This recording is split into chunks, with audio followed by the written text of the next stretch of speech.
Hello Internet, I'm Dave Morris. It's Monday, June 10th. Coming up on today's edition of The Play, local colleges have started their summer classes while still cleaning up after the May storms.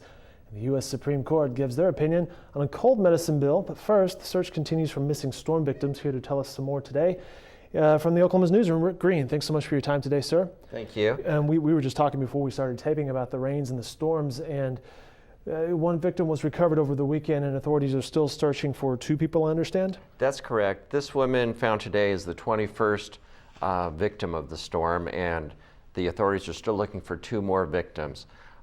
She took shelter in a drainage area and ended up getting washed into the Deep Fork River, and her body was just recovered today at May and 36th.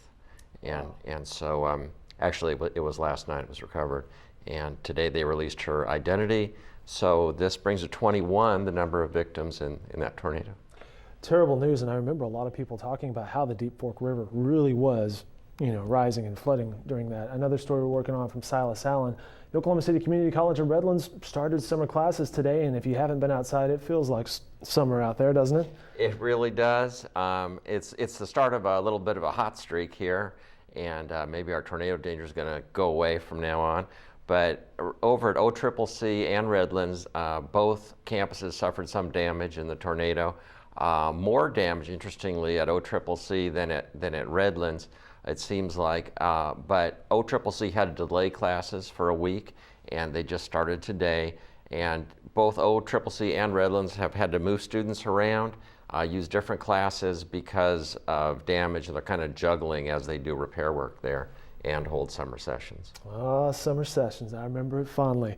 The U.S. Supreme Court gave an opinion on some cold medicine bill today. What can you tell us about that? Well, the Oklahoma legislature passed a law saying that people convicted of meth crimes could not get cold medicine containing pseudoephedrine, and a court in Oklahoma struck that down.